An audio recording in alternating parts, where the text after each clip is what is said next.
Ce moment, décrit dans Jude 1:9, révèle un affrontement d'un autre monde qui a des répercussions sur vos luttes quotidiennes.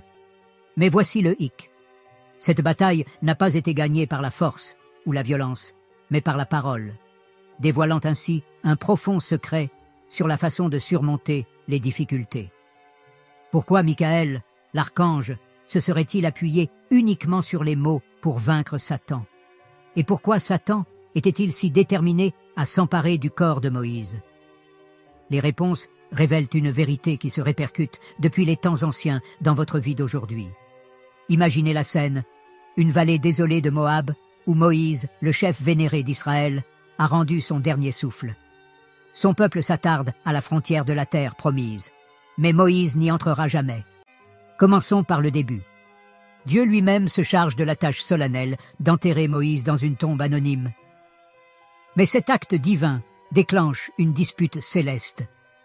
Michel et Satan, adversaires cosmiques, se disputent férocement la dépouille de Moïse. Pourquoi un tel conflit autour d'un corps sans vie? Moïse n'était pas un homme ordinaire. Il était un chef qui parlait avec Dieu face à face, un lien si intime qu'Exode 33:11 le décrit comme une amitié. Cette relation inégalée avec Dieu a fait de Moïse un phare des promesses divines. Pourtant, sa vie n'est pas exempte de défauts. À Mériba, Moïse agit sous l'effet de la colère, frappant un rocher pour faire jaillir de l'eau au lieu de lui parler comme Dieu l'avait ordonné. Cet acte de désobéissance lui a coûté l'accès à la terre promise, mais n'a jamais entamé sa fidélité à Dieu. Son enterrement par Dieu a transformé son corps en un symbole profond de l'alliance d'Israël avec le divin. Satan, toujours stratège, chercha à exploiter ce symbole, peut-être pour semer le doute ou égarer le peuple. Michel, cependant, n'a pas confronté Satan à la force, mais a déclaré « Le Seigneur te réprimande ». Cette réponse souligne un principe intemporel. L'autorité ultime appartient à Dieu, et non à la puissance humaine ou angélique. Ce combat secret est plus qu'une simple note de bas de page historique. Il reflète les conflits spirituels que nous rencontrons chaque jour. Tout comme Michel a invoqué le pouvoir de Dieu sur Satan, il nous est rappelé que notre force dans l'adversité ne provient pas de nos capacités, mais de notre foi inébranlable dans le divin. Dans les royaumes spirituels invisibles, Michel se prépare à affronter Satan une fois de plus. Il ne s'agit pas seulement d'une bataille cosmique, mais d'un rappel des couches complexes de l'autorité spirituelle et des stratégies divines employées pour sauvegarder ce qui est sacré. Le conflit autour du corps de Moïse révèle une dynamique frappante. L'ordre divin et l'humilité l'emportent sur les plans les plus astucieux du mal. Nous sommes tous confrontés à des moments où le poids des batailles spirituelles semble insurmontable et où le chemin à suivre semble caché. Dans ces moments-là, trouver la clarté et la force peut tout transformer. Imaginez Satan se tenant devant Michel, audacieux et provocateur, convaincu que sa revendication sur le corps de Moïse est irréfutable. Son argument, bien que tordu, est stratégique. Satan, l'accusateur, cherche à exploiter les erreurs passées de Moïse, peut-être même sa colère contre Mériba, pour revendiquer la propriété de ses restes physiques. Mais Michel fait quelque chose d'inattendu. Il ne lance pas d'accusation et ne frappe pas avec force. Au lieu de cela, son arme est une déclaration. « Le Seigneur te réprimande ». Ce commentaire véhicule une vérité essentielle. Il ne s'agit pas du pouvoir de Michael, mais de l'autorité qu'il symbolise. Ce moment souligne un principe que nous oublions souvent. Les batailles spirituelles ne se gagnent pas par la force ou l'éloquence, mais en s'appuyant fermement sur l'autorité de Dieu. Le refus de Michel de s'engager dans une confrontation directe avec Satan démontre le pouvoir de l'humilité et de la confiance en Dieu. Son nom même, qui signifie « qui est comme Dieu », est un rappel perpétuel qu'aucune force, pas même Satan, ne peut surpasser le Créateur.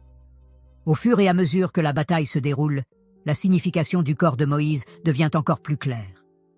Il ne s'agit pas seulement de la dépouille d'un chef vénéré, c'est un symbole de l'alliance de Dieu avec Israël, un lien tangible avec ses promesses et son pouvoir. Les intentions de Satan étaient loin d'être innocentes. En corrompant ce symbole, il cherchait à réorienter la foi d'une nation entière. Imaginez le danger si le corps de Moïse devenait une relique d'adoration, détournant les cœurs de Dieu pour idolâtrer un homme. Pourtant, la stratégie de Michel, s'appuyer sur l'autorité divine plutôt que sur la puissance personnelle, a fait échouer le plan de Satan.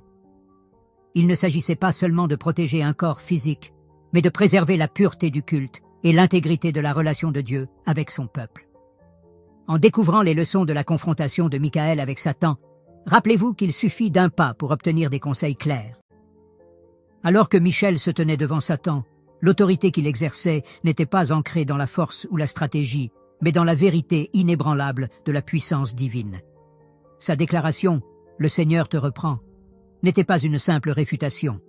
C'était une arme forgée dans l'autorité ultime du ciel. Cette brève rencontre fait apparaître une profonde vérité sur le combat spirituel. La victoire ne vient pas de nos capacités, mais de notre alignement sur la volonté de Dieu. La demande de Satan pour le corps de Moïse était plus qu'une revendication. C'était une tentative d'exploiter l'alliance de Dieu et de transformer un symbole de la promesse divine en un outil de destruction. Cependant, la réponse de Michel a révélé la futilité de l'orgueil et la suprématie de l'humilité sous l'autorité divine.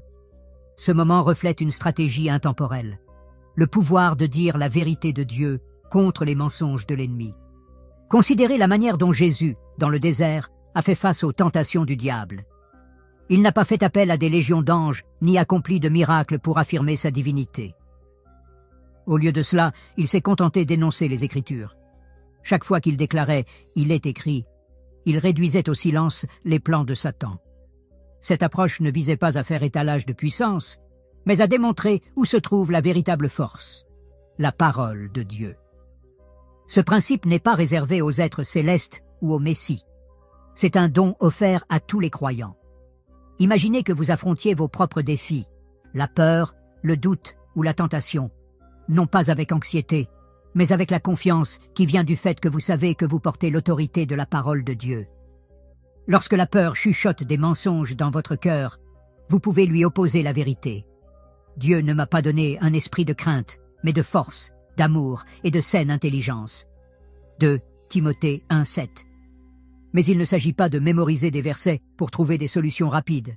Il s'agit d'une attitude de foi, d'un cœur aligné sur la vérité de Dieu. Tout comme Michel s'est entièrement fié à l'autorité de Dieu. Nous devons nous aussi croire que le fait de parler de sa parole a une puissance qui va bien au-delà de ce que nous pouvons voir ou comprendre. Le champ de bataille n'est pas seulement dans les royaumes célestes, il est dans notre vie quotidienne. La même puissance que celle invoquée par Michel nous est accessible. En maniant l'épée de l'esprit, la parole de Dieu, nous sommes équipés pour tenir bon dans toutes les épreuves, sachant que la victoire ne vient pas de nous-mêmes, mais de celui qui nous donne le pouvoir. La sagesse qui sous-tend l'autorité spirituelle et la stratégie divine est à votre portée. N'attendez pas. Procurez-vous dès aujourd'hui votre exemplaire de l'e-book. Il n'en reste que quelques-uns, et cette ressource pourrait bien être la percée que vous recherchez. Au milieu des batailles invisibles, il existe un principe souvent négligé et pourtant immensément puissant. La force créatrice et destructrice des mots. Comme le dit Proverbe 18:21, la mort et la vie sont au pouvoir de la langue. Cette vérité se répercute dans le monde spirituel, révélant l'impact extraordinaire de la parole, non seulement pour façonner les relations et les décisions, mais aussi pour naviguer dans le combat spirituel. Considérez ceci, chaque mot prononcé a un poids, une influence qui s'étend au-delà de l'immédiat. Tout comme Dieu a donné naissance à la création, nos paroles, bien que limitées, portent un fragment de cette même énergie créatrice. Lorsque nous déclarons la vérité et l'espoir, nous nous alignons sur la volonté de Dieu, renforçant ainsi ses objectifs. À l'inverse, lorsque la négativité ou le doute s'échappent de nos lèvres, nous risquons de nous associer à l'agenda de l'ennemi, même si c'est à notre insu. La puissance de la parole devient encore plus évidente dans les conflits spirituels. Michel en a donné un exemple lorsqu'il a affronté Satan. Au lieu de s'engager dans une lutte de pouvoir, il s'est appuyé uniquement sur l'autorité de la parole de Dieu en prononçant « Le Seigneur te réprimande ». Ce n'était pas seulement une déclaration, c'était un bouclier, une défense impénétrable qui rendait les accusations de Satan impuissantes. L'humilité de Michel lui a permis d'agir, non pas selon ses propres forces, mais sous l'autorité de celui qui commande à tous. Cela nous amène à une révélation essentielle. L'humilité n'est pas une faiblesse, mais un canal par lequel s'écoule la force divine. Alors que Satan est tombé par orgueil, cherchant à s'élever au-dessus de tout, Michel a compris son rôle et la source de son pouvoir. Il n'a pas tenté d'affronter Satan par ses propres moyens, mais s'est pleinement appuyé sur l'autorité de Dieu, ce qui a permis non seulement de neutraliser l'ennemi, mais aussi de préserver le caractère sacré du plan de Dieu. L'humilité devient alors une forme d'armure spirituelle. Elle nous protège de l'orgueil, le piège même qui a conduit à la chute de Satan, et nous maintient vigilants, en nous fiant au conseil de Dieu, plutôt qu'à nos propres capacités. Lorsque nous sommes revêtus d'humilité, nous laissons la place à la puissance de Dieu pour qu'elle se manifeste, transformant des mots ordinaires en armes de justice. Comprendre ces vérités intemporelles peut tout changer. Comme la bataille pour le corps de Moïse, vos défis sont des occasions de déclarer l'autorité de Dieu sur chaque situation. Par la prière, la confiance et l'appui sur le triomphe de Jésus, vous êtes équipés pour affronter les batailles invisibles avec confiance, sachant que la victoire finale est déjà assurée.